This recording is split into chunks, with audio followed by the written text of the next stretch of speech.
Você já pensou que o Deus que você acredita pode estar relacionado apenas a uma criação da sua mente? Nós não paramos para pensar nessa possibilidade.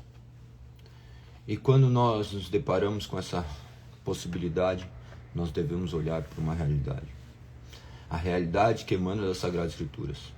Deus escolheu se revelar ao homem por intermédio de uma palavra clara e objetiva, sendo que fora dela tudo é mera ilusão.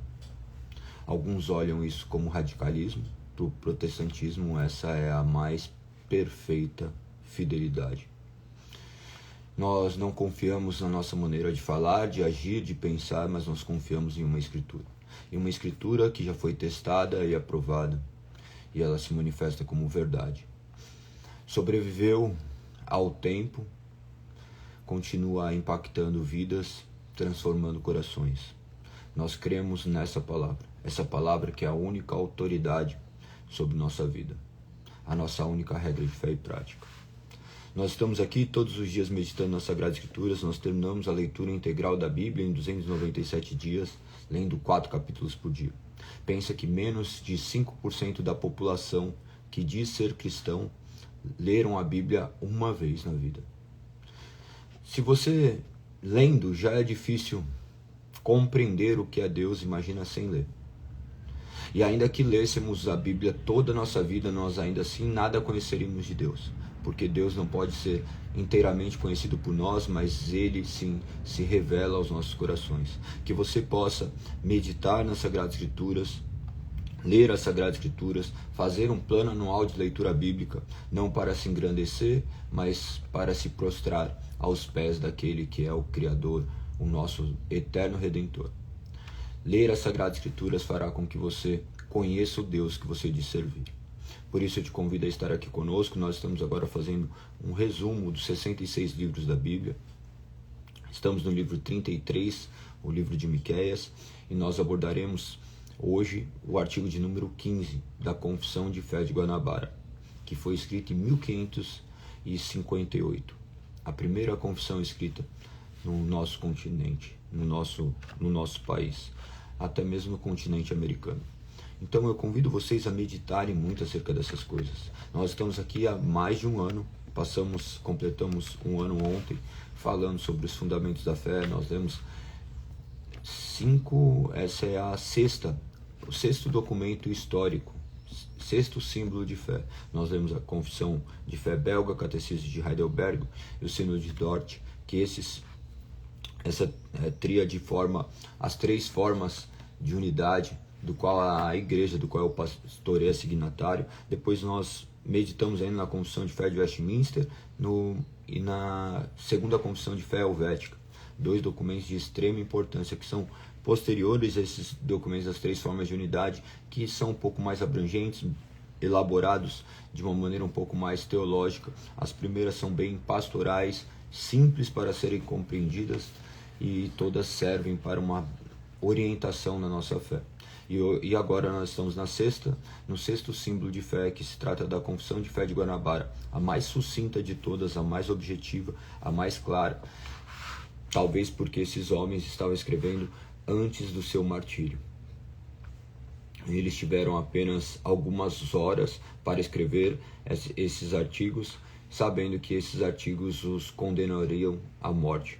Então é muito relevante entender a história.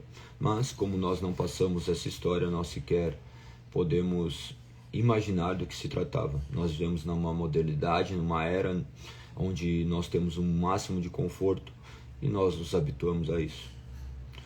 Por isso que nós clamamos ao Senhor para que Ele gere no nosso coração temor, reverência, e que possamos proclamar essa palavra da maneira mais fiel possível. Essa é a minha oração de todos os dias. Que Deus nos faça fiéis, que Deus abra os olhos daqueles que necessitam ser abertos, que Deus sustente todos nós, porque nós cremos que aquele que Ele chama, Ele também sustenta e capacita.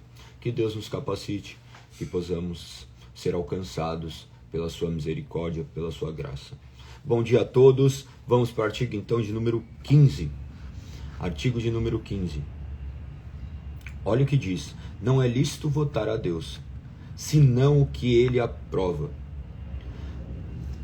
Ora, é isso que os votos monásticos só tendem à corrupção do verdadeiro serviço de Deus. Se você lesse até aqui, será que você conseguiria entender do que está se tratando?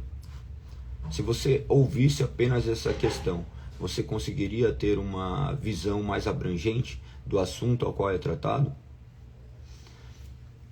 Observe que esse artigo é bem extenso em palavras comparado aos outros, mas ele trata de um assunto que talvez não esteja muito na nossa ótica, mesmo porque nós vivemos sempre em mini bolhas. Observe que no seu Instagram o algoritmo mostra apenas aquilo que você gosta de ver. Você vive ao lado das pessoas que você aparentemente tem maior afinidade. Nós somos cercados pelas nossas comodidades. Hoje ainda é mais fácil se excluir do mundo. Nós podemos nos fechar dos nossos pequenos ciclos. Mas lembre-se que naquela época não tinha como fazer isso. Não tinha como, porque eles viviam em um estado onde era governado pela mesma autoridade eclesiástica, o catolicismo romano. Lembre-se que catolicismo significa universal e por vezes eu utilizo o católico também no sentido universal da palavra, mas vamos falar sobre o romanismo. A igreja romana imperava, o padrão do Império Romano estava ainda completamente presente dentro da religião. Então, dessa forma, eles não poderiam pensar em coisas diferentes ou dissoantes disso. Ele estava abordando ali o que acontecia naquele tempo, que era completamente repugnante. Como esse documento ainda está muito próximo da reforma, ainda que possa aparentemente ter passado muito tempo, 41 anos da reforma protestante, porque a reforma protestante foi em 1517, 31 de outubro de 1517. O reflexo disso foi em cascata, e ao longo até hoje continuam essas mesmas reformas sendo feitas. A reforma é o verdadeiro retorno àquilo que as Sagradas Escrituras nos dizem. Ainda existem várias áreas das nossas vidas que necessitam ser reformadas, voltar à forma original. Então que Deus faça isso por intermédio da sua palavra. E por intermédio da sua palavra, Deus utilizou esses homens a escreverem um testemunho vivo daquilo que estava em desacordo com a palavra de Deus. Ele já aponta neste início que não é lícito. O que é isso? Que não é permitido votar a Deus. Votar é no caso de fazer um voto, como se fosse uma promessa nesse sentido, para ficar mais, ou um voto mesmo, que vocês devem saber do que se trata isso, mas está atrelado mais ou menos a como se fosse uma promessa. Então olha o que diz: não é lícito votar a Deus, senão o que ele aprova.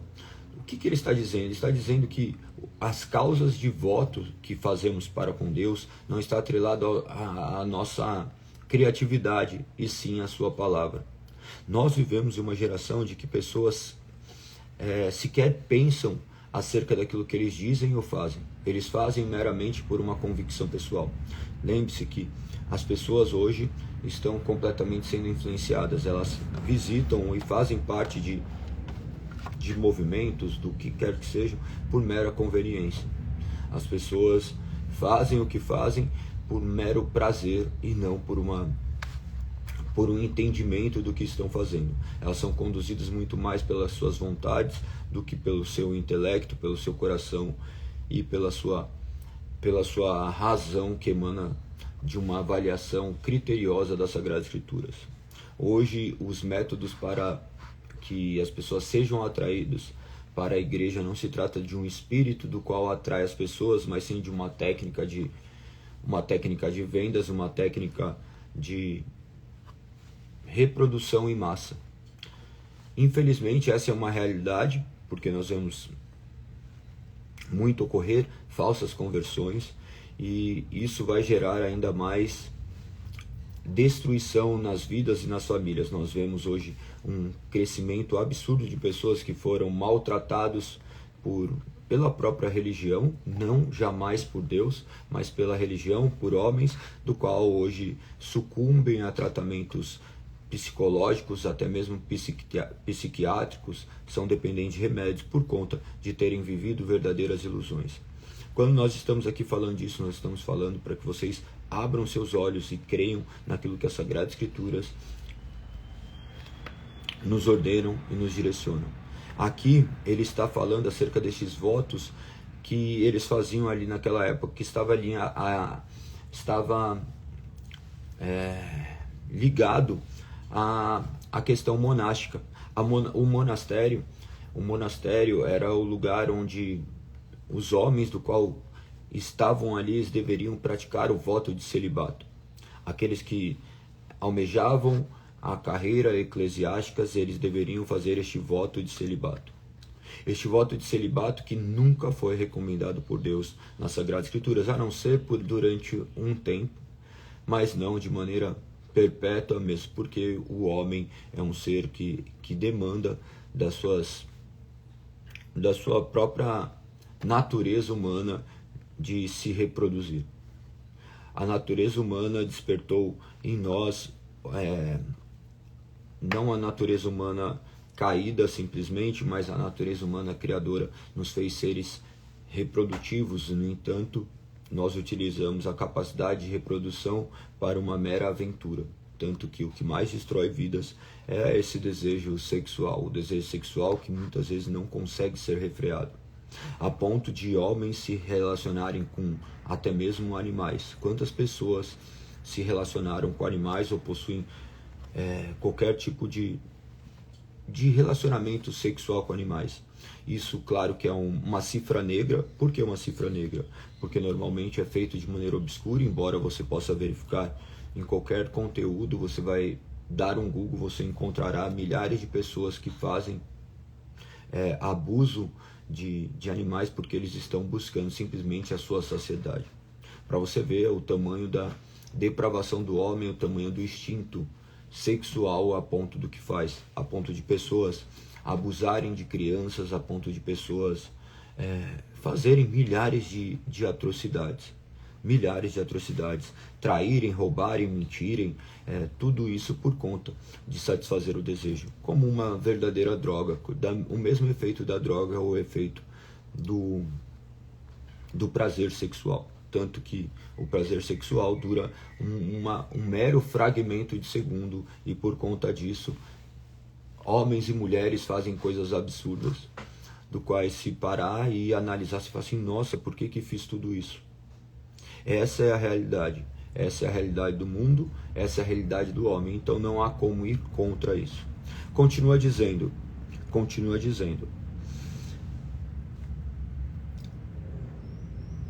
Ora, é assim que os votos monais só tendem à corrupção do verdadeiro serviço de Deus. É também grande temeridade a presunção do homem fazer votos além da medida de sua vocação, visto que a Santa Escritura nos ensina que a continência é um dom especial. Continência está a capacidade de não se relacionar sexualmente, tá?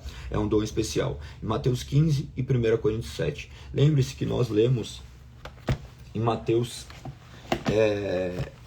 19, nós lemos ontem, e 1 Coríntios 7. Mateus 15 nós não abordamos. Portanto, eu queria trazer aqui algumas ponderações. Quer ver? Eu acho que ele escreveu, inclusive, errado. Eu não tinha ido ler do que se tratava Mateus 15, mas ele não está olhando nessa questão. Não está olhando nessa questão, a não ser do que de algumas questões que estão aqui, eu não consegui verificar uma lógica e conexão a essas questões, tá? E sim a questão do capítulo 19, que trata de uma maneira um pouco mais abrangente isso. Eu creio que seja talvez um equívoco, eu não fui procurar em outras questões. Então, esse texto que eu mandei a vocês vão verificar que está equivocado. Olha o que diz então, Mateus 19, que nós lemos ontem, e 1 Coríntios capítulo 7, do qual deve ter fresco ainda na memória de vocês. Ele traz uma conclusão. Portanto, segue-se que os que se impõem esta necessidade, renunciando ao matrimônio toda a sua vida, não podem ser desculpados de extrema temeridade e confiança excessiva e insolente em si mesmos. Olha que interessante, ele fala assim, vocês confiam por demasia em vocês, sendo que essas necessidades, elas fluem do ser humano. Você não consegue lutar contra isso. Por isso que nós vemos milhares de casos de abusos, de milhares de questões. Tanto que você vai ver que o homem aborda essa questão sexual de maneira completamente velada. O homem não sequer consegue falar disso, sendo que o homem deveria falar de maneira natural sobre isso, porque é algo que Deus estabeleceu para nós, mas é sempre velado. Você vai ver que os grandes casos de adultério, principalmente dentro do meio eclesiástico cristão, se trata de adultérios, de abusos, se trata de questões ali bem peculiares e relacionadas a cunho sexual. Você vai ver pastores que adulteram, você vai ver ministros, servos de Deus que adulteram, que praticam a bigamia até mesmo. Você vai ver também dentro do romanismo, você vai ver casos de pederastia, casos também que estão relacionados a abusos.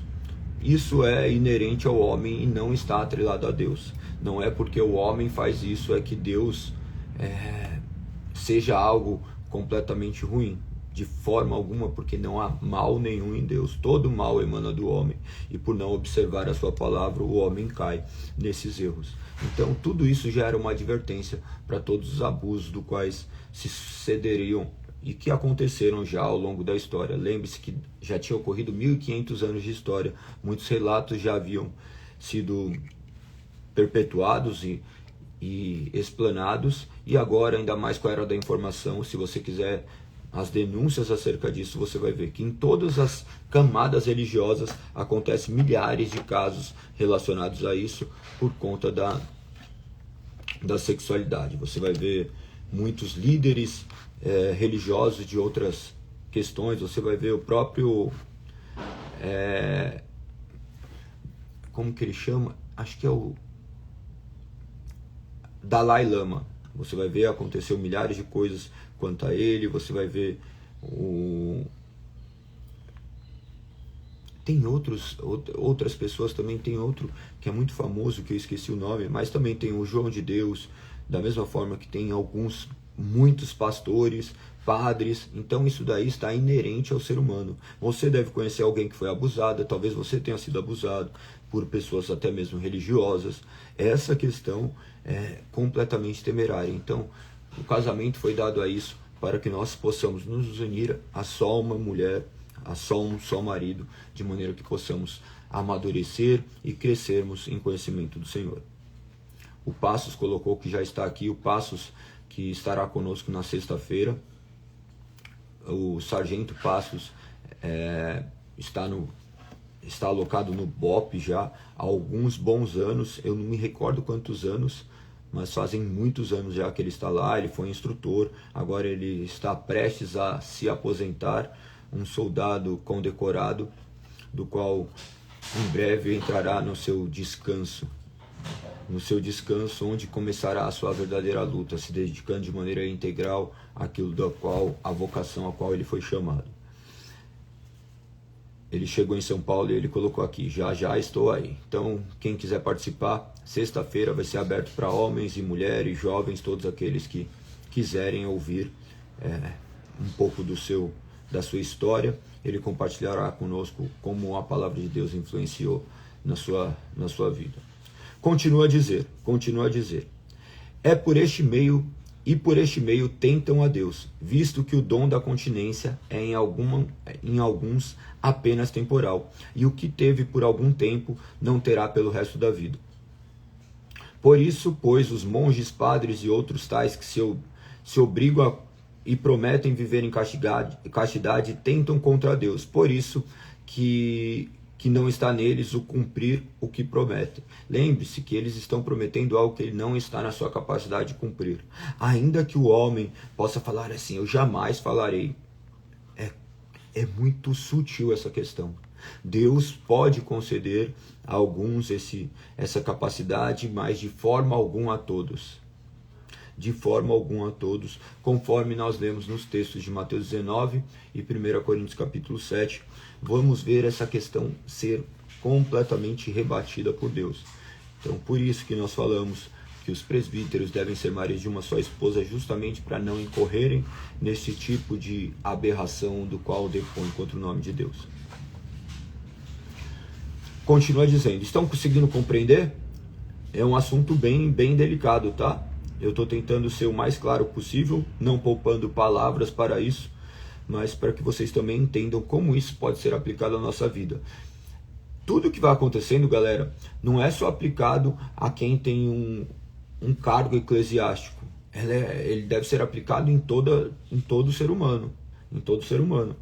Que nem ontem estava pensando, ontem não, hoje mesmo, estava pensando acerca dessas responsabilidades. Eu tive que me ausentar por conta de um casamento que tive que fazer.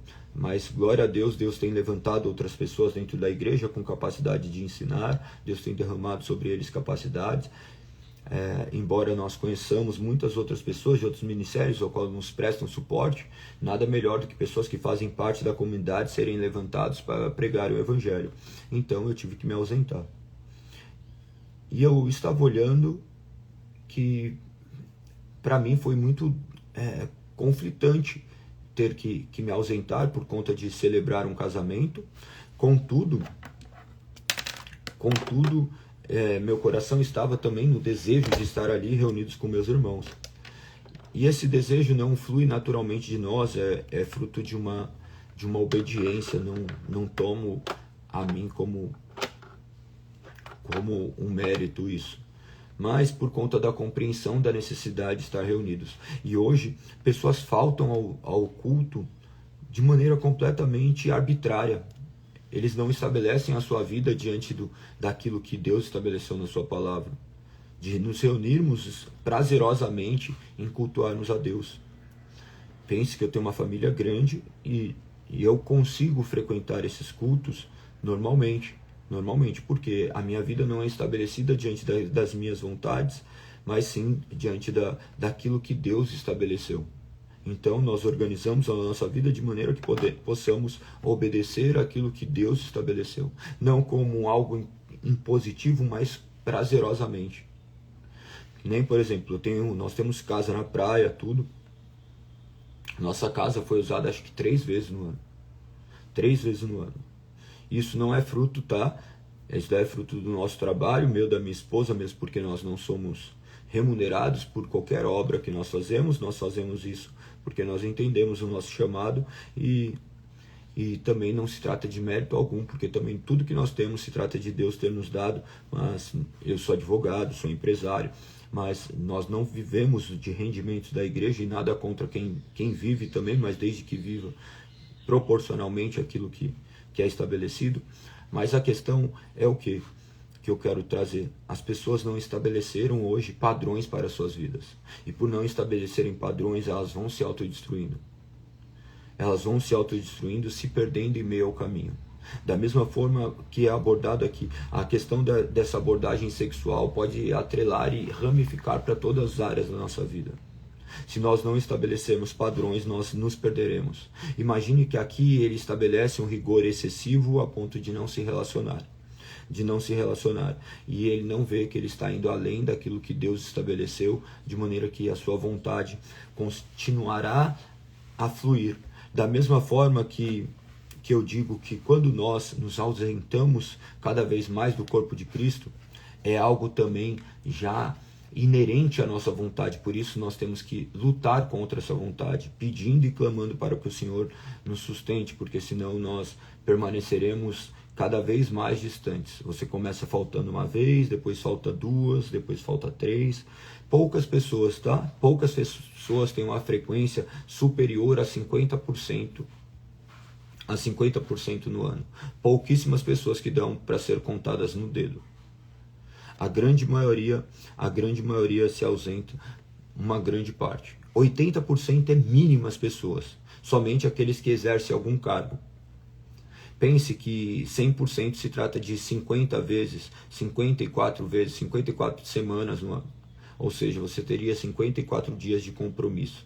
É 1/3 do ano, um sexto do ano, ou 1/7.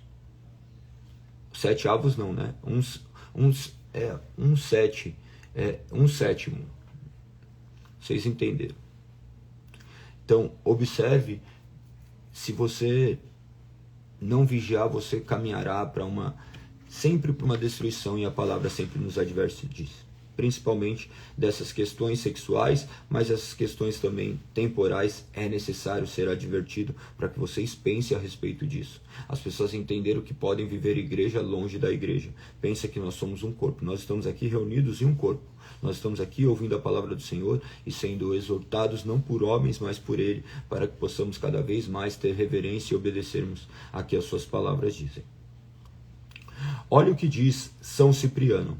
Ele diz assim, São Cipriano, no capítulo 11, diz assim: se as virgens se dedicam de boa vontade a Cristo, perseverem em castidade sem defeito, sendo assim fortes e constantes, esperem o galardão preparado para a sua virgindade. Se não querem ou não podem preservar nos votos, é melhor que se casem do que serem precipitadas no fogo da lascívia por seus prazeres e delícias. São Cipriano, que também foi um grande homem de Deus.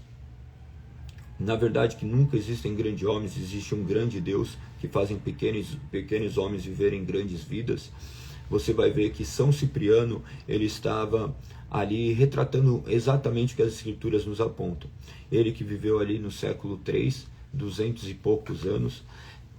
Então é muito interessante a gente observar como eles se portavam, e eles utilizaram São Cipriano para essas justificativas. Ele continua dizendo: quanto à passagem do apóstolo São Paulo, é verdade que as viúvas tomadas para servir a igreja se submetiam a não mais casar, enquanto estivessem sujeitas a dito cargo. Não que por isso se lhe reputasse ou atribuísse alguma santidade, mas porque não podiam bem desempenhar os deveres, sendo casadas, e querendo casar, renunciasse à vocação para a qual Deus as tinha chamado. Contudo, que cumprissem as promessas feitas na igreja, sem violar a promessa feita no batismo, no qual estava contido este ponto: que cada um deve servir a Deus na vocação em que foi chamado. As viúvas, pois, não faziam voto de continência, senão porque no casamento não convinha o ofício para que se apresentavam, e não tinham outra consideração que cumpri-lo. Não eram tão constrangidas que não lhe fosse antes permitido casar, que se abrasar e cair em alguma infâmia ou desonestidade. Ele está basicamente retratando aqui aquela situação em especial que eles estavam, mas a qualquer tempo eles poderiam sim fazer as suas satisfazer as suas vontades, se unindo da maneira como talvez as suas necessidades faziam, mas fazendo isso de acordo com aquilo que Deus havia estabelecido na sua palavra. Estes votos, eles servem muitas vezes mais de maneira sacrificial, mas nunca como uma maneira que louva a Deus. Lógico que todos as nossas renúncias podem, de certa forma, glorificar a Deus, mas por vezes nós pecamos contra Deus, porque nós não conseguiríamos resistir às vontades da nossa carne. É muito difícil resistir a tudo isso. Eu estou agora, por exemplo, comendo só carne, tá?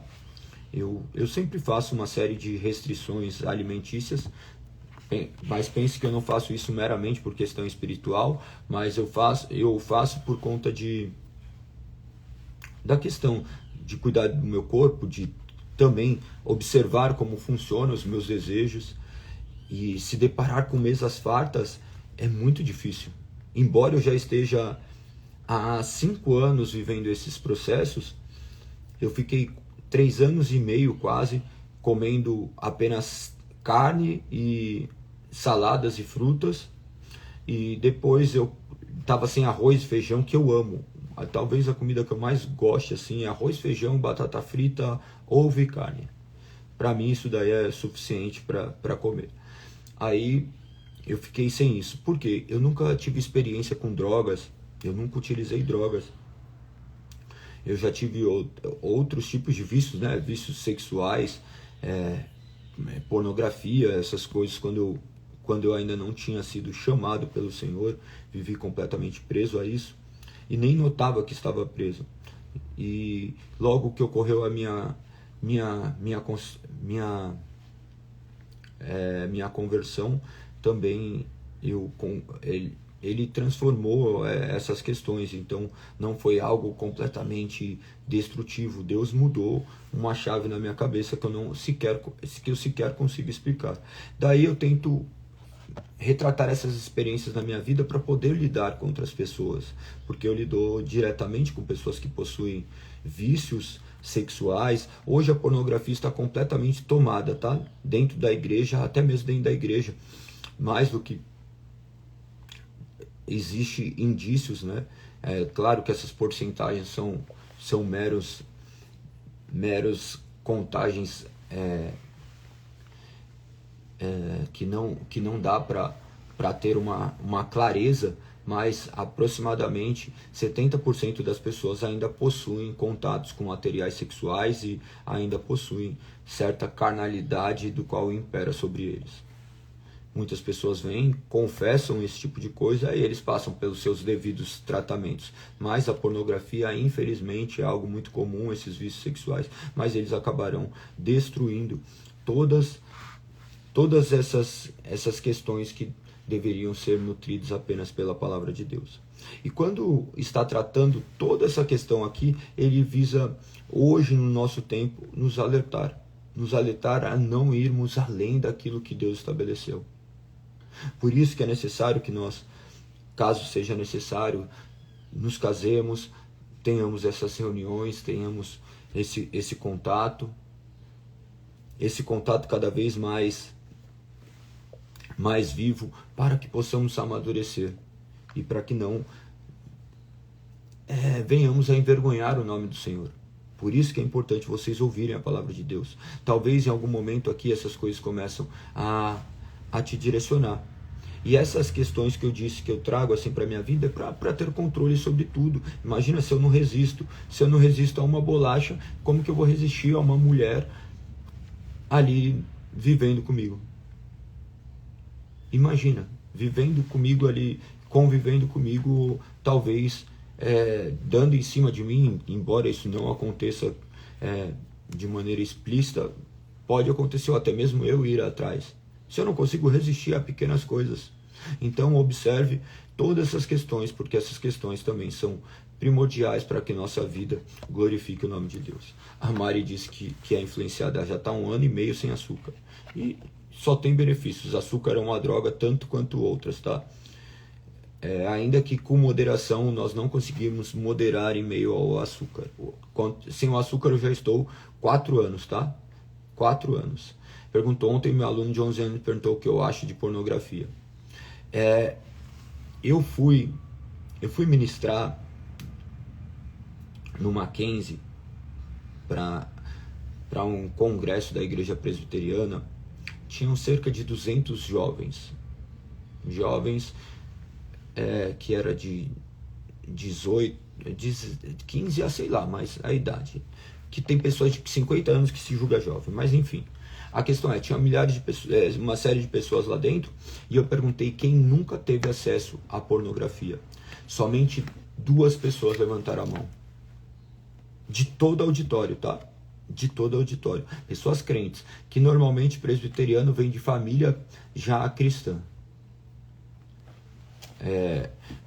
Ocorre gradativamente esse chamar de Deus. É algo muito lindo, muito bonito o que acontece ali. Embora tenha muitas conversões também, você vai ver que grande maioria vem de família cristã. Mas isso é algo que aflora o ser humano, essa curiosidade. E isso é completamente destrutivo e destruidor. Então você já vai ver que esse desejo é muito latente dentro do homem. Vamos continuar para terminar logo, que eu tenho que sair. Eu esqueço que eu tenho que dar aula hoje. Continua ainda. Mas, para evitar tal inconveniência, o apóstolo São Paulo, no capítulo citado, proíbe que sejam recebidas para fazer tais votos sem que tenham a idade de 60 anos, que é uma idade normalmente fora da incontinência. Acrescenta que os eleitos só devem ter sido casados uma vez, a fim de que por essa forma tenham já uma aprovação de continência. Ou seja, ele retrata aquilo que as Sagradas Escrituras dizem. Se você não compreendeu, vai lá e leia não o capítulo 15, conforme está mencionado aqui, mas o capítulo 19 de Mateus. Você vai ver que no artigo de número 13 aponta 19, aqui apontou no 15, o qual está, creio eu, equivocado. Creio eu equivocado. Eu vou pesquisar mais a respeito disso, eu não tinha me atentado a essa questão, mas por isso que é muito bom falar com vocês aqui, porque às vezes podemos notar coisas que passaram despercebidas aos nossos olhos. Prestem atenção quanto a isso e que o nome do Senhor seja louvado. Vamos para mais um livro da Bíblia, o livro de número 33, o livro de Miqueias. Ele falou ao reino de Judá. Lembre-se, a divisão das 12 tribos.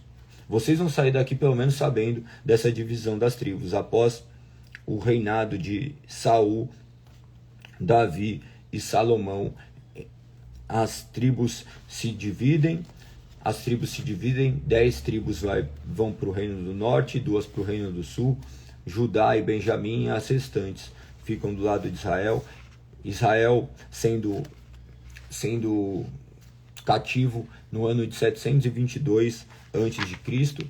E posteriormente nós sabemos do cativeiro babilônico de 586, sendo que foi em 3 dispensações. Primeiro começa ali em 606, depois 597, depois 586. Talvez eu esteja equivocado nas datas, mas creio que não. Creio que esteja correto. Então, durante 3 etapas, nós já abordamos isso, mas é importante você saber esses planos de fundo para entender do que se trata. Esses profetas, do quais eles são preponderantes, eles falando normalmente, em sua maioria, para a tribos de Judá, e do qual eles falariam acerca desse descendente, do qual em Miqueias retrata muito bem isso, o qual ali em Miqueias capítulo 5, ele vai mencionar acerca do local de nascimento do Messias, ou melhor, do Nazareno, né? Do Nazareno. Está no Miqueias capítulo 5, no verso, se você ler ali 5 verso 2, vamos ver, Miqueias, vou abrir aqui, calma aí.